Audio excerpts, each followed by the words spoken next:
So obviously, Dan, you say you're quite a busy man as well. You're in a couple of bands. Yeah. So how did you get started with these guys, and where are you up to now then? Well, me and Steve met in school.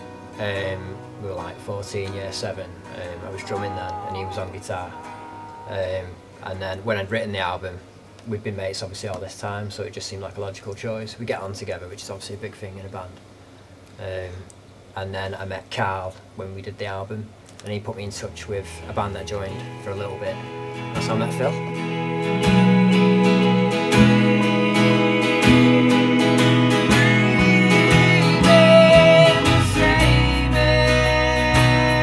What sort of background have you got then? Where did your taste come from?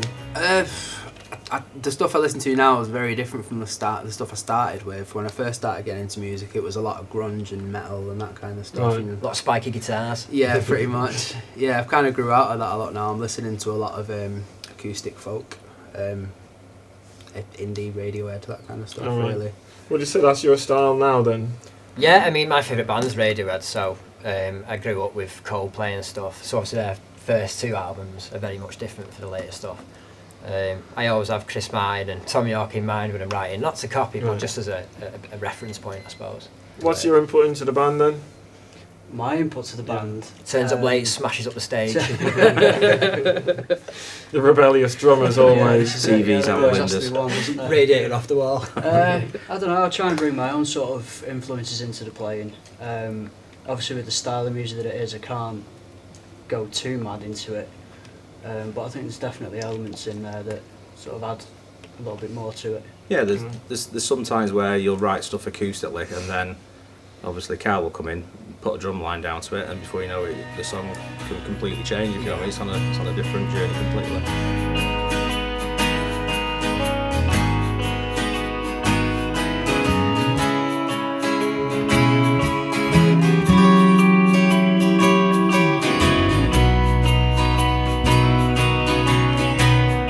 So with most of the writing that's down to yourself, is it, or is it a collaborative effort? Yeah, I mean, we're all quite busy, so it's been, that was the easiest way. It did start that I'd written the album, but I think the point we want to get to in the next few months is, more jamming. But again, it does work because obviously we've all got our own lives and we can fit it in. It's much easier that way. So what have you got coming up, say, for the rest of the year then and into the new year?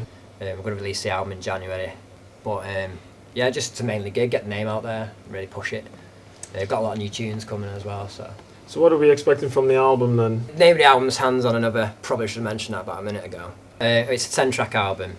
It's been on SoundCloud for quite some time now. A lot of the tracks. There's a couple that have never been heard. Right.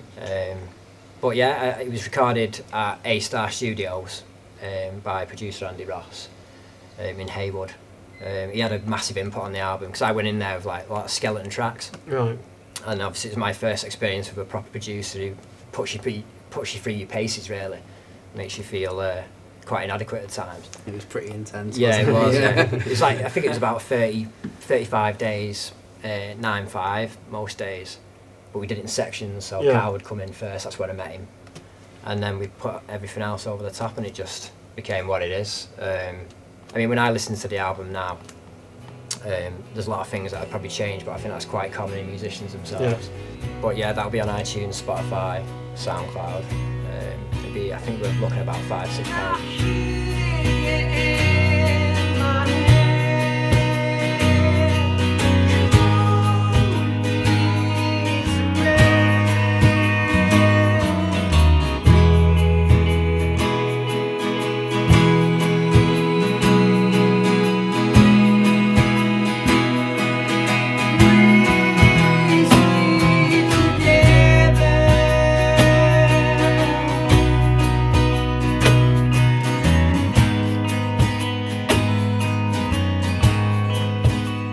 You're part of another band as well. Yeah, I do lead in Higher Night with Phil, and Carl's done some percussion drumming for us. Hopefully we're going to make that a bit more permanent come December. And obviously, as you know, Fireflies have just joined them as well. So yeah. So what motivates you to still keep going then, apart from just the love of music?